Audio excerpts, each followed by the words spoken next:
డబ్బు, అనారోగ్యం, ఉద్యోగం, వ్యాపారం, అప్పులతో బాధపడుతున్నారా? మీకోసమే లాంచ్ యువర్ ఫ్యూచర్ ప్రోగ్రామ్. నమస్కారం సుబ్బారావు గారు. నమస్తే అండి. నాకు చాలా వరకు ఫాదర్స్ని చూస్తే వాళ్ళ పిల్లల కోసం పడే కష్టాలు అంతా ఇంత కాదు అని చెప్తూ ఉంటారు. అండ్ ప్రతి కూతురికి డాడీ అనే వ్యక్తి ఒక రియల్ హీరో అని చెప్పొచ్చు. సో ఒక కూతురులాగా ప్రతి తండ్రి కూతురు కోసమైనా కొడుకు కోసమైనా ఏ విధంగా ఆలోచిస్తారు సార్? దీనికి సరిగ్గా సరిపోయేటువంటిది ఒక అద్భుతమైనటువంటి లేఖ ఉందండి. ఒక తండ్రి తన పిల్లల కోసం రాసినటువంటి మార్గ నిర్దేశన లేఖ అండి. ఓకే. ఇందులో కొన్ని వాక్యాలు మనసుకు అలా అత్తుకుంటాయండి, కొన్ని వాక్యాలు అయితే కళ్ళు చెమరుస్తాయండి. అలాంటి లేఖ మీకు ఒకటి చెప్పబోతున్నాను. Sure sir. ఇది ఖచ్చితంగా అండి జాగ్రత్తగా మనసు పెట్టి అర్థం చేసుకుంటే ఒక పెద్ద ట్రాన్స్ఫర్మేషన్ ఇటు పేరెంట్స్లోని అటు పిల్లల్లోని తీసుకొస్తుందండి. డెఫినెట్గా సార్. జనరల్గానండి పిల్లలు ఒక ఏజ్ వచ్చిన తర్వాత 16, 17, 18 సంవత్సరాలు వచ్చిన తర్వాత వాళ్ళ తండ్రి తప్పు అనేటువంటి భావనలో కొంతమంది ఉంటూ ఉంటారు. ఆ భావనలో ఉన్నటువంటి ఆ పిల్లలు తెలియకుండానే తండ్రి అయ్యేటువంటి సందర్భం వచ్చిన తర్వాత అప్పుడు అర్థమవుతుంది, రియలైజ్ అవుతారు. నా తండ్రి అప్పుడు ఆ సందర్భంలో అన్ని కష్టాల్లో కూడా ఈ స్థాయికి తీసుకొచ్చారు అంటే ఆయన గ్రేట్ అనేటువంటి వాళ్ళు చాలామంది ఉంటుంటారండి. ఈ కోణంలో ఒక తండ్రి తన పిల్లలు ఎలా ఉండాలి అని రాసినటువంటి కొన్ని అద్భుతమైనటువంటి వాక్యాలు నేను మీకు చెప్పబోతున్నాను. ఇందులో మొట్టమొదటి వాక్యం అండి, ఈ సమాజంలో మీ యొక్క మంచి చెడు అంటే తండ్రిగా ఆ పిల్లల యొక్క మంచి చెడు నీ తల్లి లేదా తండ్రిగా నేను తప్ప మరెవ్వరూ చూడరు అనేటువంటి అద్భుతమైనటువంటి వాక్యం అండి. నిజంగా సార్, ఇది 100% ఒప్పుకోవాల్సిన విషయం. పిల్లలు చేసే మంచే కావచ్చు చెడే కావచ్చు, దాని ఇంపాక్ట్ ఫస్ట్గా పేరెంట్స్ మీదే ఉంటూ ఉంటుంది. వీటిలో నుండి మొట్టమొదటి పాయింట్, సమయం విలువ తెలుసుకో. ఈ జీవితం చాలా చిన్నది, పోయిన రోజు మరలా తిరిగి రాదు. ఈ జీవితం యొక్క విలువను ఎంత తొందరగా అయితే నువ్వు గమనించావో అంత తొందరగా ఆనందం నీ దగ్గరికి చేరుతుంది. నీ రోజు అత్యంత విలువగా భావిస్తావు. అదే సందర్భంగా మరొక జన్మ ఉందో లేదో నాకు తెలియదు, తండ్రిగా పిల్లలుగా మీరు మన మధ్య ఉన్నటువంటి ఆ ప్రయాణం ఆస్వాదిద్దాము. ఎంతైతే ఆనందాన్ని మనం అనుభవించగలమో అంత ఆనందాన్ని ఈ జన్మలోనే మనం ఆస్వాదిద్దాం అనేటువంటిది మొట్టమొదటిగా సమయం విలువ గురించి చెప్పినటువంటి ఇదండి. నిజమే సార్, మన డే స్టార్ట్ అయ్యేదే టైం తోటి. ఎస్. రెండవదండి ప్రవర్తన. తర్వాత మీరు అన్నారు ఇప్పుడే డే స్టార్ట్ అయ్యేటువంటిది టైంతో, ఆ తర్వాత వెంటనే మన చుట్టుపక్కల సమూహం ఉంటుంది. ఎవరండి? మొదటగా తల్లి లేదా తండ్రి, సోదరి లేదా సోదరుడు, తర్వాత ఫ్రెండ్స్, తర్వాత భాగస్వామి, ఆ తర్వాత నచ్చినవారు నచ్చనివారు, పెద్దలు.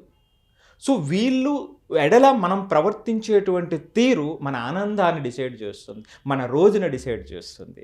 అందులో ముఖ్యంగా సోదరుడు సోదరి, ఫ్రెండ్సు, భాగస్వామి, వీళ్ళతో ప్రవర్తించేటప్పుడు మంచి చెడు అనేటువంటిది జాగ్రత్తగా ఆలోచిస్తూ సహనంతో వాళ్ళని అర్థం చేసుకుంటూ మన ప్రవర్తన ఉండాలి.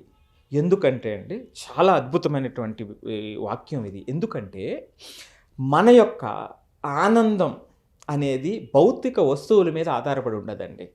భౌతిక వస్తువుల మీద ఆధారపడి ఉంటే అంబానీలు టాటాలకు మాత్రమే ఆనందం, హ్యాపీనెస్ ఉండేది. ట్రూ. సో ఇది దానితో సంబంధం లేకుండా ఆనందం అనేటువంటిది ఉంటుంది. అది చుట్టుపక్కల ఉన్నటువంటి సమూహం మీద ఆధారపడి ఉంటుంది. అదొక బలమైనటువంటి కారణం. ఆ సమూహం ఇప్పుడు చెప్పింది. సో ఈ సమూహంతో మనం ప్రవర్తించేటువంటి తీరు చాలా చాలా ఇంపార్టెంట్ అని దానిలో ఉన్నటువంటి అర్థం అండి. ఇక తర్వాత మంచి చెడు అండి. ఈ మంచి చెడు అనేటువంటి ఒక థిన్ లైన్ ఉంటుంది. దాన్ని గమనించకపోతే ఇబ్బందులు ఎదురవుతాయి. ఒక వ్యక్తి మనల్ని మంచిగా చూస్తున్నట్లయితే, మంచిగా ప్రవర్తిస్తున్నట్లయితే, don't decide is a good person. ఎందుకంటే ఏ కారణంతో వాళ్ళు మంచిగా ప్రవర్తిస్తున్నారు? నీ వ్యక్తిత్వం మీద ఉన్నటువంటి గౌరవంతోనా, మరి ఏ ఇతర కారణాలతో అయినా అనేటువంటిది గమనించాలి. సో కాబట్టి తొందరపడి నిర్ణయాలు తీసుకోవద్దు, ఆలోచించి నిర్ణయం తీసుకో, మంచా చెడా అనేటువంటిది. అదే సందర్భంలో నీకు నచ్చని వాళ్ళు ఉంటే నువ్వు కోపం పగ పెంచుకోవద్దు. చూడండి, అంటే ఎంత నచ్చని వారు నచ్చని వారు అది డిసైడ్ చేయడం, ఇది చాలా చాలా అవసరం ఈరోజు సమాజంలోనండి. ఒక అరణ్యంలో రకరకాల జంతువులు ఉంటాయండి, వాటి క్యారెక్టర్స్ ఉంటాయి, మనకు తెలుసు సింహం ఎట్లా ఉంటుంది, కుందేలు ఎట్లా ఉంటుంది, క్యారెక్టరిస్టిక్స్ ఉంటాయి. కానీ దురదృష్టవశాత్తు ఈ సమాజంలో అన్ని రకాల వ్యక్తులు ఉంటారు, ఆ లక్షణాలు పైకి కనిపించవు. సో ఇప్పుడున్న సమాజానికి చాలా చాలా అర్థం చేసుకోవాల్సినటువంటి పాయింట్ అండి ఇది. అక్కడి నుంచి ప్రేమ అండి. ప్రేమ గురించి ఇంకొక అద్భుతంగా ఈ లెటర్లో రాయటం జరిగింది. ప్రేమ అనేటువంటిది ఒక అస్థిరమైనటువంటి అనుభూతి. ఏంటిది ప్రేమ అనేది? అస్థిరమైనటువంటి అనుభూతి ఏంటి అనిపిస్తూ ఉంటుంది, కానీ లోతుగా చూస్తే ఎంత సత్యమో తెలుస్తుందండి. ప్రేమ అనేటువంటిది ఒక మానసిక స్థితి మీద, అక్కడ ఉన్నటువంటి ప్రదేశం మీద ఆధారపడి ఉంటుంది. ఒక వ్యక్తి మనల్ని బాగా అభిమానిస్తున్నటువంటి వ్యక్తి మనకు దూరం అయినప్పుడు వెంటనే మనకి బాధ వస్తుంది. కొన్ని సందర్భాల్లో ఆ బాధ తీవ్రమైనటువంటి వేదనకు దారితీస్తుంది. ఇప్పుడున్న ప్రజెంట్ సిచ్యువేషన్ అలానే ఉంది అని చెప్పుకోవచ్చు సార్. బికాస్ ఒక పర్సన్తో మనం కనెక్ట్ అయినప్పుడు డిటాచ్మెంట్ ఎలా అవ్వాలో తెలియక మానసికంగా చాలా కృంగిపోయిన వాళ్ళని మనం చాలా చూస్తూ ఉన్నాం, చాలా ఎగ్జాంపుల్ చూస్తూ ఉన్నాము. సో కాబట్టి ఆ ప్రేమ నుంచి దూరమైనటువంటి సందర్భంలో కృంగిపోవద్దు. ఎందుకంటే కొన్ని సందర్భాల్లో సమయం మాత్రమే ఆ గాయాన్ని మానుస్తుంది, అప్పటి వరకు వెయిట్ చేయటమే. ఇప్పుడు మీరు చెప్పారు చాలా ఎగ్జాంపుల్స్ రోజు మనం చూస్తున్నామని, ఎంత అవసరమో చూడండి ఇప్పుడు సమాజానికి అది. అదే సందర్భంలో ఇదే సెంటెన్స్ కింద డిటాచ్మెంట్ని కూడా అలవాటు చేసుకోండి అనేటువంటిది ఇక్కడ ఉన్నటువంటి పాయింట్ అండి. తర్వాత పాయింట్ అండి, ఇతరులపై అంచనాలు. ప్రేమ దగ్గర నుంచి ఇతరులపై అంచనాలు. మీరు మాట్లాడేటువంటి వాటి మీద మీకు గౌరవం ఉండొచ్చు, మీకు ప్రేమ ఉండొచ్చు, అలాగని అవతల వాళ్ళకి ప్రేమ ఉండవలసినటువంటి అవసరం లేదు. మీరు వేరే వాళ్ళని గౌరవించవచ్చు, వాళ్ళు కూడా అంతే విధంగా గౌరవించాలనేటువంటిది మన చేతుల్లో లేనటువంటి పని. సో ఆ అంచనాలని ఇతరులపై నుంచి అంచనాలను పెంచుకోకండి. ఇది అర్థం చేసుకుంటేనండి ఆనందం మీ వెంట ఉంటుంది, లేకపోతే ఆనందం హరించుకుపోతుంది మీ తప్పు లేకపోయినా అనేది నెక్స్ట్ వాక్యం. మనం కోట్ కూడా చూస్తూ ఉంటాం, ఎక్స్పెక్టేషన్స్ హర్ట్స్ లాట్ అని. ఎస్. సో ఆ తర్వాత అండి షార్ట్ కట్స్ అండి. తర్వాత పాయింట్ షార్ట్ కట్స్. జీవితంలో ఈ రోజున లక్కీ డ్రిప్లు, లాటరీలు మయం అయిపోయింది, వెంటనే ఇన్స్టెంట్గా రిజల్ట్ వచ్చేయాలి.